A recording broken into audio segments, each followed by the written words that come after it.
Rencana dan prasangka. Dia akan tetap menjadi istriku, jawab Radit sambil menatap lurus ke mata Dimas. Tidak ada tanda persahabatan di antara keduanya, seolah-olah mereka adalah dua orang laki-laki yang belum pernah bertemu dan berteman sebelumnya. Urusan cinta membuat keduanya menjadi dingin dan sama-sama ingin memenangkan sebuah hati yang mereka perebutkan. Kau egois, Radit. Kau tidak bisa menyimpan nada hanya sebagai saripmu saja. Kau mencintai Viola, tapi kau egois masih ingin memilikinya. Apa kau pikir Nada tak punya hati? Dan dia tidak akan tersakiti olehmu dengan sikapmu yang sangat manis terhadap Viola. Dimas tak mau menyerah dan menyerahkan kekesalannya kepada Radit. Tapi aku juga mencintainya. Dan sekarang, di dalam rahimnya sudah ada anakku. Aku tidak akan melepaskan ibu dari anakku. Anakku juga membutuhkan ASI. Aku tidak mau anakku minum susu botol sejak ia dilahirkan. Ibunya harus tetap memberikannya ASI sampai 2 tahun. Jawab Radit kepada Dimas. Dari mana tiba-tiba aku bisa mendapatkan ide menjawab seperti itu? Sudahlah, aku memang tidak ingin melepaskan ibu dan anaknya. Ibunya akan menjadi istriku, dan anaknya adalah darah dagingku asli. Tentu saja aku tidak boleh melepaskan keduanya. Lagi pula kasihan anakku kalau harus hidup sendirian tak punya saudara. Aku akan membuat adik untuk anakku dengan ibunya. Hati Radit mencoba mencari pembenaran. Kenapa dia harus membuat Nada menjadi istri seumur hidup? Dari mana kau dapat ide seperti itu? Aku rasa Viola tidak akan mau menerimanya. Bagaimanapun kau harus melepaskannya suatu saat nanti kan? Kalau kau ingin mempertahankan rumah tanggamu dengan Viola, kau tidak bisa serakah, Radit. Kau harus memilih antara Viola dengan Nada, dan aku pasti akan tetap mengambilnya darimu. Pukulan Radit mendarat tepat di pipi Dimas, menimbulkan luka berdarah di bibir dan hidung Dimas. Apa kau panas mendengar apa yang baru saja aku katakan? Hahaha, tanya Dimas sambil tertawa kecil kepada Radit. Kau harus mengakui kekalahanmu kali ini, Radit. Nada tidak akan pernah mau menjadi istri keduamu. Dan aku yakin dia pasti akan memilihku. Dimas tak membalas pukulan Radit dan langsung masuk ke dalam mobilnya setelah menyelesaikan kalimatnya. Dimas tahu saat ini hati Radit pasti sangat ketakutan mendengar apa yang dikatakannya. Dimas juga tahu bahwa Radit tidak mungkin melepaskan Viola dan kemungkinan besar Nada yang akan dilepaskan olehnya. Inilah yang membuat Radit sangat marah kepadanya dan disadari oleh Dimas. Oleh karena itu, Dimas sengaja tidak membalas Radit, membiarkan Radit merasakan sendiri rasa sakit dalam hatinya karena kesulitan menjatuhkan pilihannya. Sial, dia tahu kalau Viola tak akan setuju untuk sekarang. Kalau aku akan melegalkan pernikahanku secara hukum negara dengan Nada. Tapi aku tidak akan menyerah. Aku akan meminta kepada Viola dengan sungguh-sungguh untuk menjadikan Nada tetap menjadi istriku. Egois? Hahaha, aku memang egois. Bagaimanapun juga aku tidak akan pernah melepaskan Nada. Viola akan pergi kan weekend ini? Radit sudah tersenyum sumringah dengan selentingan ide baru yang ada di otaknya sekarang. Kepergian Viola kali ini sama sekali tidak membuat hati Radit gundah gulana, bahkan memberikan senyuman di wajahnya. Radit sudah menyusun rencana. Aku harus berhasil membuatnya jatuh cinta padaku weekend ini. Getar di handphone Radit sudah berbunyi di saku jasnya, membuat Radit segera melihat ID penelponnya. Iya, Ayah, jawab Radit kepada penelpon. Radit ya, besok tolong gantikan Ayah untuk pergi ke tambang emas kita yang baru dibuka di Indonesia bagian timur. Seharusnya Ayah yang meresmikannya ke sana, tapi ada urusan yang harus Ayah selesaikan di tambang batubara di Kalimantan. Kau bisa pergi ke sana besok? Tidak akan lama. Itu hanya acara peresmian. Sore pun kau sudah bisa pulang lagi ke Jakarta. Suara Bambang di ujung telepon yang penuh harap. Baik, Ayah. Jangan khawatir. Aku akan mengurusnya. Bagus kalau begitu. Aku akan meminta sekretarisku untuk mengirimkan detail acara kepada asistenmu. Klik. Bambang mematikan teleponnya setelah menyelesaikan pembicaraannya dengan Radit. Aku tidak punya pilihan selain menjawab iya. Karena Ayah sepertinya sudah sangat kesal kemarin mengingat pengeluaranku yang begitu besar. Dengan membantu pekerjaannya, Mungkin dia tidak akan lagi marah kepada Viola. Radit tahu kemarahan Bambang kemarin itu sebenarnya ditunjukkan kepada Viola. Tapi Bambang adalah orang yang sangat menjaga harga diri seseorang. Ketimbang memarahi langsung kepada Viola, Bambang lebih suka menegur Radit di depan Viola. Itu tidak akan menjatuhkan harga diri Viola. Tapi Viola akan merasa bahwa tindakannya adalah suatu hal yang salah. Karena Radit harus meminta maaf atas kesalahan Viola. Itulah yang dipahami oleh Radit. Sehingga tadi malam, Radit bicara dengan Viola cukup tegas mengenai penggunaan keuangan. Radit hanya tidak ingin Viola dibenci oleh keluarga Prayoga karena sikap borosnya. Klek. Setelah menyelesaikan obrolan di telepon dengan Bambang Prayoga, Radit segera naik ke dalam mobilnya dan meninggalkan kampus Nada. Lalu bagaimana dengan Nada? Apa semua baik-baik saja di kampus? Tentu saja tidak. Tinggal dalam satu ruang praktikum bersama dengan seseorang yang dulu selalu menemaninya dan tertawa ceria bersamanya, kini harus saling berpura-pura tak mengenal satu sama lain. Dan tentu saja, dengan perasaan yang masih saling mencintai, tapi harus berpura-pura untuk saling membenci. Bukanlah hal yang mudah. Saat bersama dengan si semena-mena, aku bisa dengan mudah melupakan Dewa. Tapi kenapa saat aku berada di ruang praktikum dan harus berbagi ruangan dengannya, membuatku sulit bernafas. Sikapnya juga sangat dingin, cuek, dan tidak menganggapku ada sama sekali. Pria mana yang mau melihat mantan pacarnya yang sudah menjual dirinya dengan orang lain? Tentu saja, dia akan bersikap seperti itu padaku. Apalagi berkali-kali dia melihat orang yang telah memberiku uang, menemaniku terus dari kemarin. Dewa pasti sangat membenciku. Sudahlah anggap saja ini semua impas. Toh dia juga sudah berhasil menghinaku habis-habisan kemarin. Gumam Nada dalam hatinya sambil melakukan tugas praktikumnya. Sulit untuk Nada berkonsentrasi sekarang. Tapi Nada tetap berusaha profesional dan menjalankan praktikumnya dengan baik. Kenapa kau semakin dekat dengan pria itu?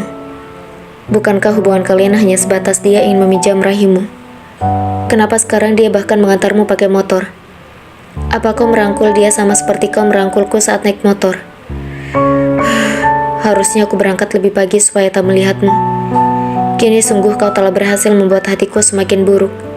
Aku sudah tak bisa tidur semalaman karena memikirkanmu. Memikirkan kesalahanku yang telah menghinamu habis-habisan kemarin. Membuatmu sakit hati dengan kata-kataku. Dan pagi ini, kau membalasnya dengan sesuatu yang lebih menyakitkan lagi. Setiap hari kau menambahkan luka di hatiku. Dan setiap hari aku pun menambahkan luka di hatimu. Kenapa hubungan kita jadi serumit ini, Nada?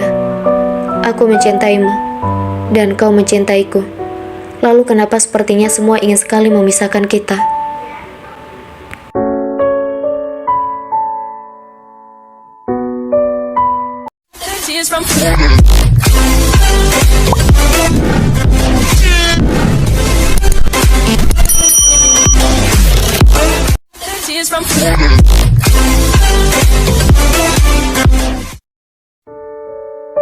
Akhirnya terungkap. Hati Dewa sangat sakit sekali. Bahkan Dewa tak bisa berkonsentrasi dalam praktikumnya. Beberapa kesalahan dilakukan olehnya. Hingga satu percobaan, Dewa harus mengulang lebih dari 5 kali. Ini tentu tak diketahui oleh Nada, karena mereka bukanlah satu kelompok praktikum. Satu ruangan, tapi berbeda kelompok. Walaupun demikian, tetap saja, atmosfer dalam satu ruangan itu menjadi panas bagi mereka berdua. Sesak dalam hati mereka. Sukses membuat praktikum kali ini menjadi praktikum terburuk dalam sejarah mereka. Apalagi ada satu sesi dalam praktikum di mana semua kelompok harus berkumpul menjadi satu dan mengelilingi kadaver untuk mempelajari anatomi manusia. Kadaver adalah mayat manusia asli yang diawetkan dan dijadikan mumi. Kadaver bukan sesuatu yang asing bagi mahasiswa kedokteran. Mereka sudah terbiasa melihatnya, bahkan dari semester kedua kuliah. Tapi ada yang berbeda untuk praktikum kali ini. Perasaan Nada yang masih sesak akibat mengingat semua kenangannya bersama Dewa. Dan melihat mumi yang saat ini menurut pikiran Nada sangat menjijikan. Membuat Nada sangat tidak nyaman.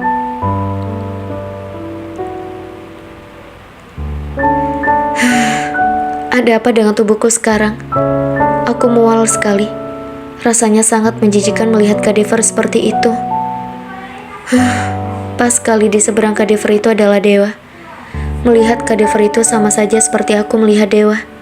Menyebalkan. Denada Aprilia, majulah dan tunjukkan bagian-bagian otak cerebrum dan medula spinalis. Asisten praktikum memanggil Nada dan mau tidak mau, Nada harus mendekat ke arah Kadifer. Aku mual sekali. Menjijikan sekali. Aku sedang tidak ingin melihat ini sekarang. Gumam Nada di dalam hatinya. Tapi tetap harus maju. Walaupun keringat dingin sudah keluar dari tubuhnya. Dan detak jantung Nada juga sudah meningkat menahan rasa mual dan pusing di kepalanya. Pertama, tunjukkan lobus frontalis. Bagian dari cerebrum. Perintah asisten praktikum selanjutnya. Oh Tuhan, kuatkan aku. Saat ini aku betul-betul mual. Bagaimana bisa aku memegang mumi seperti ini? Rasa mual semakin memuncak dan Nada segera memegang mulutnya untuk tidak memuntahkan isi perutnya kembali. Kamu gak apa-apa deh Nada? Tanya asisten praktikum yang terlihat kaget melihat Nada menutup mulutnya seakan-akan jijik terhadap mumi di depannya. Ada apa dengan Nada? Apa dia sakit? Dewa menunjukkan kepanikan di wajahnya. Dan karena khawatir, Dewa memilih mundur merubah posisi berdirinya menjadi di belakang Nada, tanpa sepengetahuan Nada yang lagi fokus kepada Kadifer. Nada menggelengkan kepala masih mencoba untuk kuat bertahan, dan menunjukkan apa yang tadi diminta oleh asisten praktikum, walaupun saat ini wajahnya sudah menjadi pucat, dan keringat dingin sudah bercucuran dari dahinya. Denada, kamu tidak apa-apa? Sepertinya kamu kurang sehat. Kamu bisa mundur dulu. Perintah asisten praktikum yang langsung dilakukan oleh Nada. Tapi sebelum Nada berbalik, kakinya sudah tak kuat lagi menopang berat tubuhnya. Hingga akhirnya, Nada terjatuh pingsan. Tepat dugaanku. Untung aku beralih ke belakangnya. Dewa mengangkat tubuh Nada. Dan tentu saja, saat ini semua yang berada di ruang praktikum agak histeris karena tiba-tiba Nada pingsan. Mereka semua terlihat khawatir melihat Nada yang sangat pucat. Bahkan keringat dingin keluar dari tubuhnya. Dewa, bawa Nada ke klinik kampus. Perintah asisten praktikum dan memang tanpa disuruh pun, Dewa akan membawanya ke sana. Dewa tak membuang waktunya. Dewa sangat khawatir dengan keadaan Nada. Bahkan Dewa dengan sangat cepat menuruni tangga agar mereka segera sampai di klinik di lantai dasar. Kakak tingkat yang menjadi dokter di klinik itu langsung dengan sigap memberikan pertolongan kepada Nada, mengecek kondisi Nada. Gimana keadaannya? Tanya Dewa langsung kepada seniornya yang merupakan temannya juga. Lo ngehamilin dia, wah? Tanya kakak tingkat yang memang sudah tahu bahwa Nada adalah pacar Dewa. Maksud lo? Dia? Dewa tak bisa melanjutkan kalimatnya. Kalimat yang sudah terangkai di otaknya seakan-akan terurai, dan tak bisa lagi diungkapkan dengan kata-kata. Dewa hanya mengusap wajahnya dengan kedua tangannya dan kemudian jongkok. Coba lo cek. Gue yakin sih dia hamil. Jawab kakak tingkat Dewa dan kemudian pergi meninggalkan Dewa dan Nada, sambil geleng-geleng kepala, karena dia berpikir itu adalah anaknya Dewa. Kamu sudah hamil anaknya. Jadi memang dia sudah memasukkan benih ke dalam tubuhmu kan? Apa kau melayaninya? Kau sangat akrab dengannya tadi. Apa kau mencintai ayah dari bayi itu? Apa kau bahagia dengan laki-laki itu? Tapi dia sudah punya istri. Wanita itu juga tak terlihat baik padamu. Dia sama buruknya dengan Anita. Aku bisa melihat bagaimana dia menatapmu. Aku yakin kau tidak akan pernah bahagia dengan lelaki itu. Lalu apa yang harus aku lakukan sekarang? Dewa berdiri dari posisi jongkoknya, lalu mendekat ke arah Nada yang masih pingsan. Mau lokasi apa dia? Tanya Dewa pada teman dokternya yang datang membawakan sebuah cairan infus untuk Nada. Fisiknya lemah banget wah. Hati-hati kalau dia kecapean, bisa keguguran. Terus jangan bikin stres juga.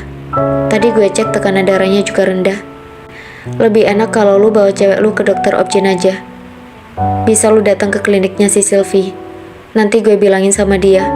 Jadi lo gak keluar uang buat biaya. Kakak tingkat Dewa memberikan saran kepada Dewa untuk mampir ke klinik pacarnya. Entar gue mampir, jawab Dewa skenanya. Pasti lu mikir nih anak gue kan? Sebenarnya gue juga maunya kayak gitu. Ada-ada aja nih, nambah pikiran. Kenapa kamu hamil dengan kondisi lemah banget sih? Sekarang aku harus gimana coba? Aku gak bisa ngejagain kamu selamanya di tempat kuliah. Mereka masih menyandera ibuku. Tapi kamu selama ini sekarang. Dewa jadi bingung sendiri memikirkan Nada dan juga ibunya. Membuat Dewa tak bisa melakukan apa-apa selain mengusap wajahnya. Ngapain kamu di sini? Tanya Nada yang sudah bangun dan menatap ke arah Dewa. Bukan tatapan yang seperti biasa diberikan kepada Dewa oleh Nada. Sangat dingin dan bahkan menunjukkan kebencian yang sangat kepada Dewa. Kamu sudah siuman? Tak ada kata lain dapat dikatakan Dewa, kecuali kalimat itu. Dewa sendiri sangat panik melihat Nada sudah bangun. Niat Dewa tadinya pergi sebelum Nada bangun, tapi mendengar kalau Nada sedang hamil, membuat Dewa tak bisa beranjak pergi. Aku harus bilang apa sama Nada sekarang? Dia pasti benci banget sama aku sampai menatapku seperti itu. Tapi aku sangat khawatir padanya sekarang. Dewa masih menentukan sikap yang harus diambilnya di dalam hatinya. Pergi. Satu kata saja yang keluar dari bibir Nada, dan tak ingin lagi melihat Dewa. Jadi kapan kamu telat head? Dewa belum pergi, dan justru bertanya sesuatu yang sensitif. Memalukan sekali. Jadi dia tahu kalau aku sudah hamil. Apa dia akan menghinaku lagi? Hati Nada sangat ciut mendengar kalimat yang baru saja dikatakan Dewa.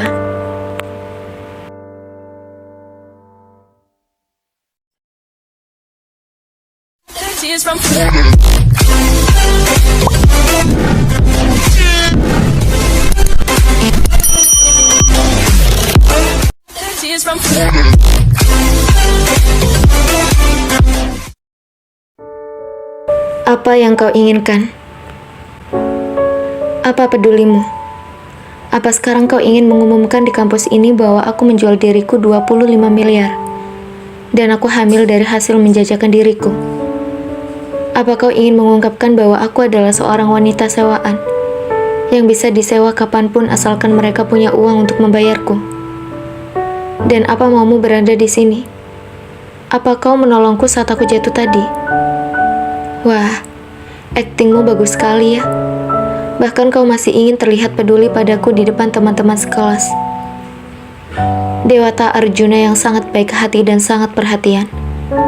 Sangat menyayangi kekasihnya. Tapi dikhianati oleh kekasihnya yang rela menjual dirinya sendiri demi uang. Dia sangat terpuruk ketika mengetahui bahwa kekasihnya hamil. Lalu dia akan menunjukkan kesedihannya pada setiap orang. Dan membuat banyak orang membenci wanita murahan yang dulu menjadi kekasihnya. Apa kau ingin membuat sebuah drama seperti itu? Aku membencimu, Dewa. Dulu aku tidak percaya dengan slogan benci bisa menjadi cinta, dan cinta bisa menjadi benci. Tapi kini aku percaya. Aku yang dulu terlalu mencintaimu kini sudah sangat membencimu. Kau sudah tidak ada lagi di hatiku. Pergilah kau dari sini. Kau adalah seburuk-buruknya pria yang aku kenal. Aku menyesal karena aku pernah mencintaimu. Aku juga sangat menyesal karena aku pernah mempercayaimu. Tidak ada penyesalan bagiku saat ini untuk melepaskanmu. Hubungan kita sudah berakhir. Jadi tidak perlu berpura-pura lagi di depan teman-teman kalau kau masih pacarku. Kau juga bisa katakan pada mereka kalau aku adalah wanita murahan, supaya kau lebih puas membalas semua rasa sakit hatimu padaku. Nada bicara dengan Dewa dalam posisi masih tiduran, tapi matanya menatap tajam kepada Dewa. Dengan kata-kata Nada bagi hunusan belati yang langsung menancap ke jantung Dewa, menimbulkan rasa sakit yang teramat sangat di hati Dewa. Belum hilang luka di hati Dewa karena telah menghina Nada kemarin. Pagi ini hatinya yang masih terluka harus disiram dengan perasaan jeruk limau, yang membuat lukanya semakin menyakitkan, perih, pedih, dan membuat sesak dalam dadanya. Untuk beberapa saat, Dewa hanya menatap nada. Begitupun nada yang hanya menatap Dewa setelah mengatakan kalimatnya. Matanya yang bening jernih bahkan tak menunjukkan sama sekali rasa ingin menangis saat ini. Nada begitu tegar. Beda sekali dengan nada yang kemarin yang terlihat sangat lemah dan menangisi Dewa di depan umum. Saat Dewa mengeluarkan kata-kata yang menyakitkan di hati nada. Aku mengerti. Aku permisi dulu. Dewa tak berkata apa-apa lagi, dan langsung keluar dari ruang perawatan nada meninggalkan nada seorang diri. Dan tentu saja, nada langsung menangis meratapi kepergian Dewa. Kau pasti jijik padaku kan? Aku terlihat hina di hadapanmu kan? Aku bahkan kini sedang mengandung anak seseorang yang telah membayarku. Kau benar, Dewa. Aku hanyalah wanita murahan yang tidak pantas untuk disayangi dan dicintai oleh pria sepertimu. Aku tidak menyalahkanmu kalau kau memilih Anita. Wanita itu memang menyebalkan, tapi setidaknya dia tidak menjual keperawanannya, tidak menjual rahimnya untuk orang kaya. Tidak seperti aku, hanya seorang wanita pemuas seperti yang kau katakan. Bahkan sekarang aku mulai mencintai pria yang menjadi ayah dari anak di rahimku ini. Bukankah aku memang seorang wanita hina? Aku menyukai pria yang sudah beristri. Apa sekarang derajatku adalah seorang perebut suami orang? Nada menangisi sendiri di bangsal klinik yang sepi. Krek. Udah gak usah ditangisin. Dewa juga bakalan tanggung jawab kok. Sorry Kak Alif. Ngomong apa sih? Nada agak sedikit panik dan menghapus semua air matanya saat kakak tingkat yang merupakan sahabat Dewa masuk ke dalam bangsalnya. Dewa bertanggung jawab kok sama anak itu. Kamu gak usah khawatir bakal dikeluarin dari kampus. Dewa udah nemuin ketua jurusan untuk akuin kesalahannya. Dan juga akan bertanggung jawab sama kamu. Semuanya gak akan ada masalah. Beasiswa kamu juga gak akan jadi masalah kok. Kak Alif menjelaskan semuanya kepada Nada. Bahkan dia sendiri yang mengantarkan Dewa menemui semua dosen petinggi yang berwenang di jurusannya. Maksud kakak? Dewa udah ngakuin kalau itu anaknya, dan kamu gak harus malu lagi di kampus ini. Dewa juga udah janji bakal nikahin kamu. Jadi kamu tenang aja. Kak Alif mencoba menjelaskan lagi kepada Nada. Jadi, Dewa ngakuin anak ini sebagai anaknya di kampus ini. Kak Alif mengangguk. Lebih baik ngaku duluan ketimbang udah jadi rumor nantinya akan bermasalah sama beasiswa kamu. Tadi keluar dari ruangan ini, Dewa langsung minta aku anterin dia ke atas. Kenapa sama Dewa? Kenapa dia jadi peduli sama aku lagi? Bukannya dia bilang sama aku kalau dia gak suka sama aku lagi karena aku udah menjual diriku sendiri. Kenapa sekarang dia justru membela aku di kampus? Apa sih maunya Dewa? Apa belum cukup dia mempermainkanku? Apa belum cukup dia menyakitiku? Apa yang sebenarnya ingin dia lakukan padaku? Nada tak mengerti apa yang sedang dipikirkan oleh Dewa saat ini. Tapi kemudian, Nada berusaha untuk duduk dan membuka infusnya. Kamu istirahat dulu aja di sini. Kehamilan kamu tuh lemah banget. Masih muda banget ini ya. Kamu udah cek belum? Pokoknya kamu tunggu sampai infusnya habis. Nanti baru aku bantu buka. Dewa juga sudah aku suruh bawa kamu nanti sore ke tempat Sylvie. Jawab Kak Alif sambil tangannya melarang Nada untuk membuka infusnya. Tapi aku sama Dewa udah apa? Udah mau petisin buat aborsi. Nada menggeleng cepat. Bukan gitu. Bisa panggilin Dewa nggak? Aku mau ngomong sama dia. Pinta Nada pada Kak Alif akhirnya. Aku harus tahu maksud Dewa melakukan itu kenapa. Aku gak mau lagi dijadiin bahan mainan olehnya. Gumam Nada di dalam hatinya sedikit merasa galau. Bukannya kamu bawa handphone? Di kantong jas lab gak ada? Ada sih, tapi pakai handphone kamu aja deh. Please. Nada sudah penuh harap kepada Kak Alif. Dan akhirnya Kak Alif mau menghubungi Dewa walaupun jawabannya cukup mengecewakan Nada. Dewa sudah kembali ke ruang praktikum dan tidak bisa keluar lagi. Sedangkan Nada tahu, itu adalah kiat Dewa untuk menghindar darinya. praktikum pasti sudah selesai, dan Nada sudah ada di klinik lebih dari 1,5 jam. Saat meninggalkan ruang praktikum tadi, waktu praktikum tinggal setengah jam lagi. Kamu tunggu aja deh, nanti juga dia mau kesini. Kamu udah cek belum? Kak Alif mengulang pertanyaan yang sama lagi kepada Nada. Belum, bisa minta tes pack nggak? Permintaan Nada dikabulkan oleh Kak Alif, dan Nada segera ke kamar mandi. Beberapa menit Nada menunggu untuk mendapatkan hasilnya. Sedikit gugup, takut, cemas, khawatir, dan ada rasa bahagia juga saat Nada melihat hasilnya.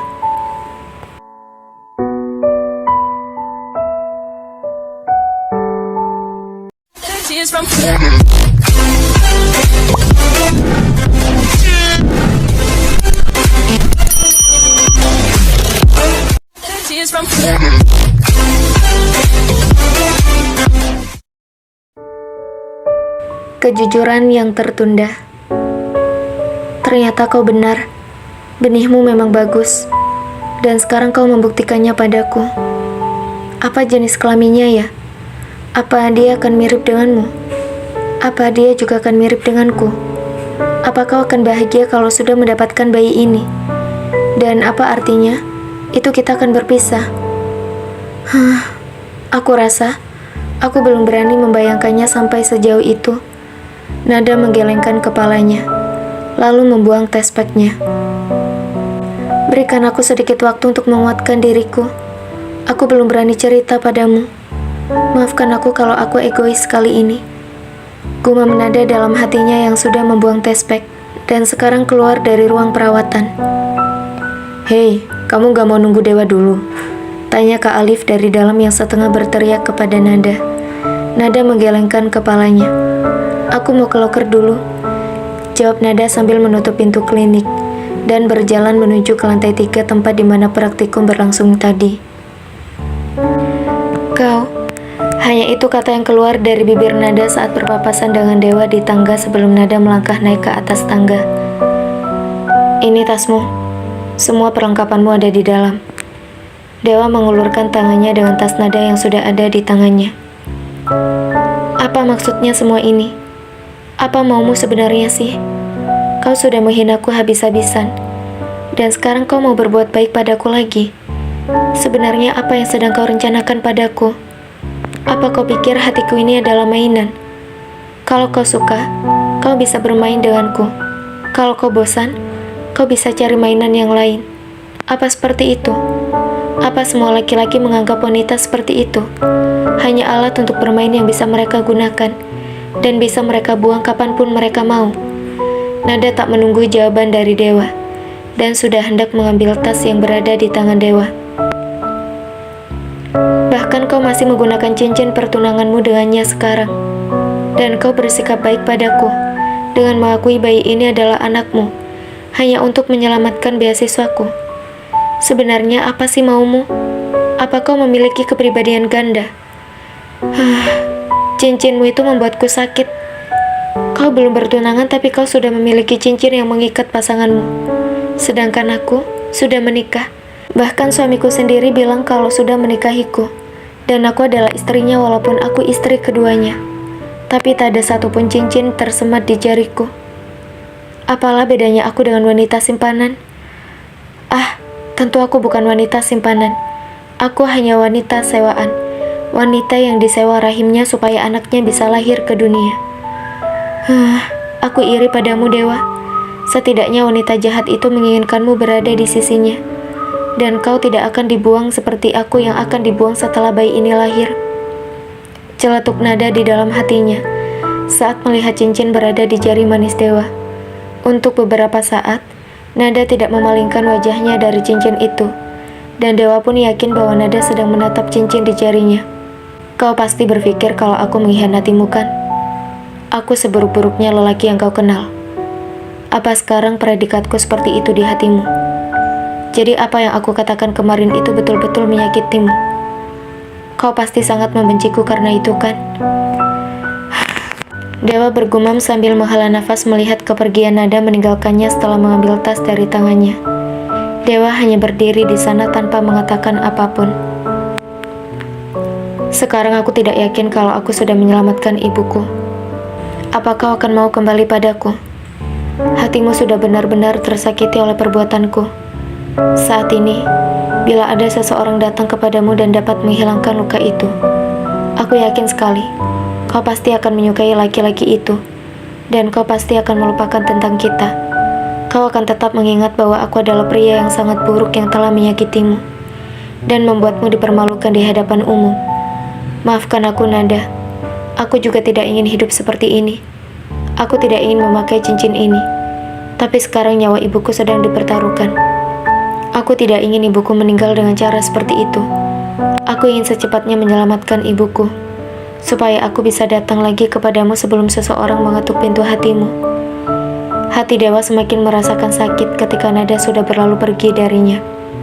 Sepanjang perjalanan hidup mereka di kampus, Dewa dan Nada tidak pernah sampai seperti ini apabila bertengkar, dan ini adalah yang terburuk.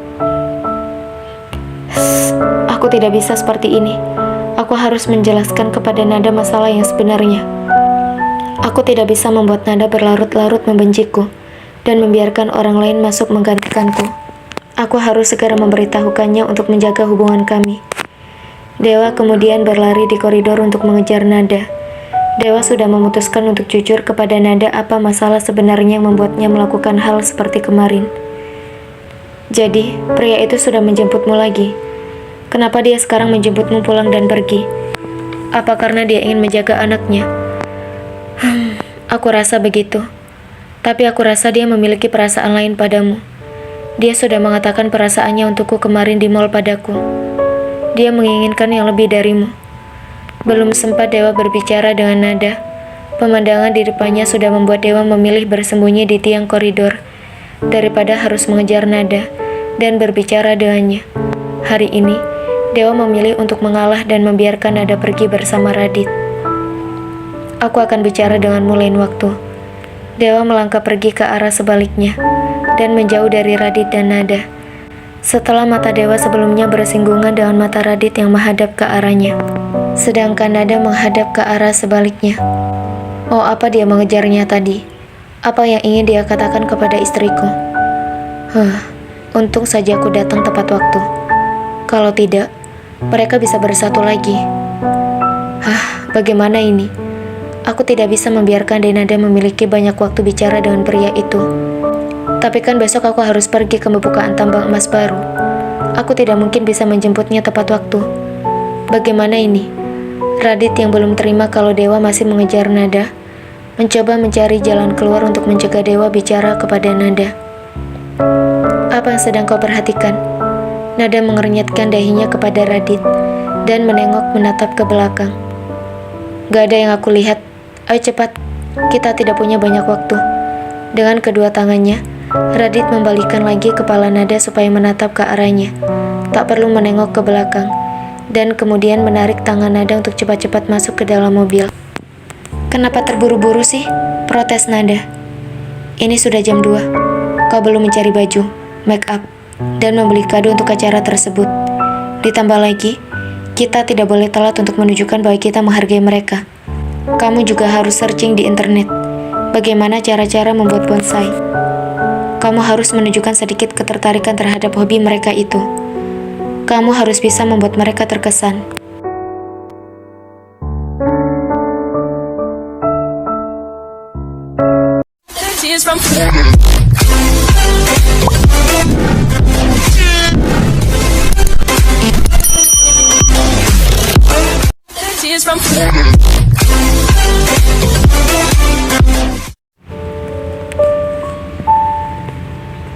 Tradisi. Kau gila? Kenapa aku harus mempelajari itu semua? Dan kenapa kalau hanya ingin membuat bonsai, aku harus berdandan segala macam? Lalu untuk apa kado itu? Aku tidak habis pikir. Aku sungguh tidak mengerti bagaimana pikiran orang kaya itu sebenarnya. Protes Nada kepada Radit. Klek. Radit menutup pintu mobil sebelum menjawab pertanyaan dari Nada. Memang seperti itu aturannya. Itu cara anak muda menghormati orang tua. Kamu harus menunjukkan ketertarikanmu pada apa yang sedang mereka lakukan. Radit sudah memberikan handphonenya kepada Nada dengan halaman yang sudah terbuka di sana. Tata cara membuat bonsai. Aku mual kalau harus membaca itu di dalam mobil. Bagaimana nanti kalau aku muntah-muntah lagi? Nada cemberut kepada Radit. Aku sudah benar-benar hamil. Aku tidak ingin membahayakan bayiku, kata hati Nada yang ingin melindungi bayinya. Setelah mendengar keluhan Nada yang ingin menghindari mual, Radit akhirnya mengalah dengan menceritakan kepada Nada tata cara membuat bonsai semudah mungkin yang bisa dipahami oleh Nada. Radit juga menceritakan bagaimana sejarahnya bonsai bisa diciptakan dan menjadi seni yang populer saat ini. Mendengar cerita Radit, Nada pun memiliki ketertarikan terhadap bonsai. Tanya jawab pun berlangsung sehingga mereka berdua bisa aktif berdiskusi, hingga akhirnya mereka sampai ke salon tempat di mana Nada harus di makeover. Kau akan menunggu di sini kan? Tanya Nada memastikan pada Radit yang saat ini berada di sampingnya. Radit mengangguk. Katakan pada mereka, jangan membuat make upku terlalu berlebihan ya. Aku tidak mau bermake up seperti aku pergi ke puncak waktu itu. Aku ingin terlihat cantik tapi natural. Ingat, umurku masih 20 tahun. Jangan buat aku seperti tante-tante. Bisa kau katakan pada mereka seperti itu? Bujuk Nada pada Radit dan kali ini Nada bahkan memegang tangan kiri Radit supaya Radit mau melakukan apa yang diperintahkan olehnya. Banyak sekali kemauanmu ya. Radit agak jual mahal kali ini. Ais, ayolah, katakan pada mereka seperti itu ya. Bujuk Nada lagi bahkan sudah mulai memainkan matanya kepada Radit. Apa-apaan anak ini? Apa kini dia sudah mulai bisa menggodaku? Tapi dia lucu juga seperti ini. Radit merasa terhibur dengan nada yang bersikap sedikit manja di salon. Radit tidak mengiyakan, tidak juga menolak permintaan Nada. Radit hanya menyuruh Nada cepat-cepat pergi bersama petugas di salon. Seakan-akan Radit tak peduli dengan Nada, padahal dia sudah mengatakan apa yang diinginkan oleh Nada kepada resepsionis setelah Nada masuk ke dalam. Walaupun agak kesal dengan Radit, Nada tetap melakukan apa yang diminta oleh Radit bermake up, hairdo, dan juga mengganti pakaiannya dengan pakaian yang sudah disiapkan oleh Radit sebelumnya. Di kantor, Radit memang sudah menyiapkan pakaian untuk Nada. Tujuan Radit adalah menghemat waktu supaya dirinya bisa lebih efisien membuat jadwal. Kenapa menatapku seperti itu? Nada agak cemberut melihat Radit yang menatap ke arahnya tanpa mengomentari apapun. Aku kan tidak tahu pendapatnya ini bagus atau tidak. Kenapa sih dia tidak bilang sesuatu? Menyebalkan. Aku juga kan ingin dibilang cantik. Protes Nada dalam hatinya sangat kesal terhadap perbuatan Radit yang terlihat tidak sama sekali peduli pada penampilannya. Radit memang tidak mengatakan apapun, hanya menggandeng tangan Nada keluar dari salon dan masuk ke dalam mobil miliknya lagi. Lalu mereka pergi menuju tempat lain untuk mencari hadiah. Pertama, Radit memberikan bunga kesukaan Rianti dalam sebuah buket yang besar.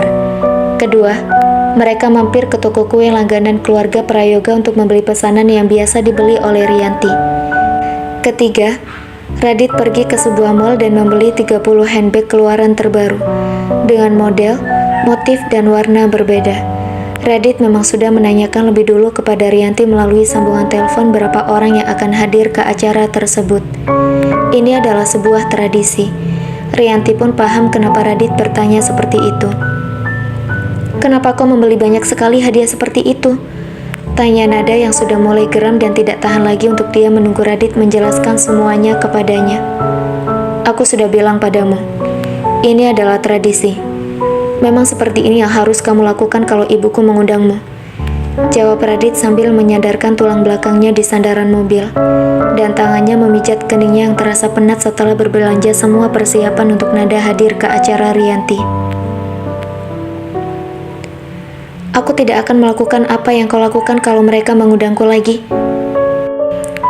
Kau tahu berapa harga handbag yang kau beli tadi? Itu lebih dari 2 miliar. Apa tradisi harus menghabiskan uang sebanyak itu? Lagi pula aku tidak punya uang sebanyak itu. Jadi jangan pernah berharap aku akan membelikan mereka hadiah seperti ini. Jika sudah datang ke undangan seseorang, itu juga sudah baik.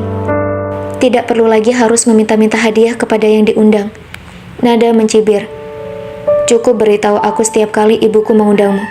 Aku akan mengurusnya. Kau tidak perlu banyak bicara. Jawab Radit sambil memejamkan matanya. Ini semua aku lakukan untuk menaikkan harga dirimu di depan mereka semua. Datang tanpa membawa hadiah pun tidak masalah bagi mereka. Tapi saat kau datang dengan hadiah, mereka akan melihatmu lebih. Apalagi hadiah yang kau berikan bukanlah hadiah murahan. Mereka itu kaum sosialita yang tahu mana barang bermerek asli dan palsu. Jadi jangan pernah berpikir memberikan mereka barang palsu. Gumam Radit di dalam hatinya menjawab semua yang ditanyakan Nada. Tapi Radit sudah terlanjur pusing dan lebih memilih untuk memejamkan matanya daripada harus menjelaskan semua itu kepada Nada. Dan Nada akan bertanya balik kepadanya dengan ribuan pertanyaan. Kau tidak suka shopping, kenapa aku memaksakan diri untuk shopping? Celetuk Nada kepada Radit sambil menyadarkan tubuhnya. Dari mana kau tahu aku tidak suka shopping? Radit mengernyitkan dahinya dan sudah membuka matanya menatap ke arah Nada. Kalau kau orang yang suka shopping, kau akan memilih untuk mengajakku putar-putar mencari pakaian, bukan langsung memilih pakaian yang kau suka. Kau juga langsung memilih barang yang ingin kau beli secepat mungkin, tanpa banyak pilih-pilih. Hahaha, sangat mudah mengetahui sifat pria yang tidak suka shopping. Kau lebih suka di alam bebas dan berpetualang daripada masuk ke dalam mall. Nada mencibir lagi kepada Radit.